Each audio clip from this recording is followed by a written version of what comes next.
With this global stock market sell-off, the commodity market sell-off, gold, not surprisingly, hitting a record. 1682 per ounce is around where we're trading right now. We imagine advisors' phones ringing off the hooks with clients' calls to rebalance or get good advice. Simeon Hyman joining us now. He's Bloomberg Wealth strategist, also former Lehman Brothers strategist, formerly with UBS as well. You have a pretty long CV, Simeon. Glad to have you with us. Benefit from your experience. So what do you do? What would you advise the person who calls absolutely freaking out about stock market going down, worrying about their 401k? Should that person buy gold, or is it too late? Well, there are a couple of interesting things this time around that are at least a little bit comforting from where we were just a few years ago. First of all, there isn't that counterparty risk that really freaked people out. And one evidence is that corporate bonds are doing incredibly well. So yes, that is a reflection of the weakness of countries, but at least cash flows are still being valued in the market. And the other thing that's interesting is that gold is rising. After the Lehman Brothers bankruptcy, gold actually dropped 30%. So, there are things that are holding up. But one thing that we can't say is that everything's priced in.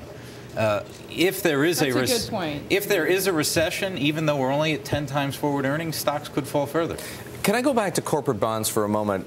Clearly, Simeon, you're absolutely right. Corporate bonds have been doing extremely well, but we did see signs of panic yesterday. Spreads in both investment grade and high yield didn't quite blow out, but they certainly widened a bit. Is that perhaps a warning sign that the strength we've seen in corporate bonds may begin to evaporate?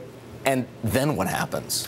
Well, I think the market got concerned that, the ECB had to say that, look, they're there for a backstop again. I think people started to think we didn't need that kind of backstop from central banks. So that will move into the corporate space, but it just hasn't done it yet to the extent that we saw, back at the height of the crisis.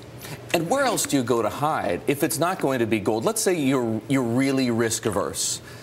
Is now the time maybe to sit on some cash for a little while, perhaps to sell into the declines, even though it's ugly and you're going to take some losses, and sit on cash for a little while?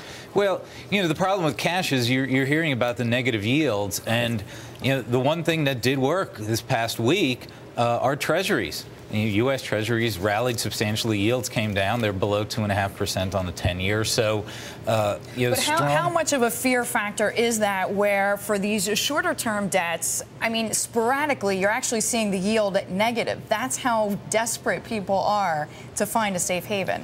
That's right. And that's why it's okay, at least in our perspective, to be in a diversified basket of strong sovereigns in Treasury space, so that at least you have something that's going to go up if the recession gets lower. Because we could go from 2.5 on the 10-year, we could go down to 2%. We saw that in the crisis. What are the signals that people need to look for before they perhaps should start to embrace risk again? We've heard over the past couple of days from Barton Biggs, and I think we're going to hear a little more from him later in the show, talking about how the market is totally oversold. So clearly a guy like Barton Biggs has some risk appetite, but most people don't feel the same way. What should they be looking for before they begin to embrace that kind of thinking? It's recession or no recession at this point. We don't need jobs, we don't need the consumer, and we don't need housing to any great extent to have stocks do okay at this point. We've got 10 times forward earnings, and we have very low interest rates. So we don't need 3 or 4% GDP growth to have the stock market do well.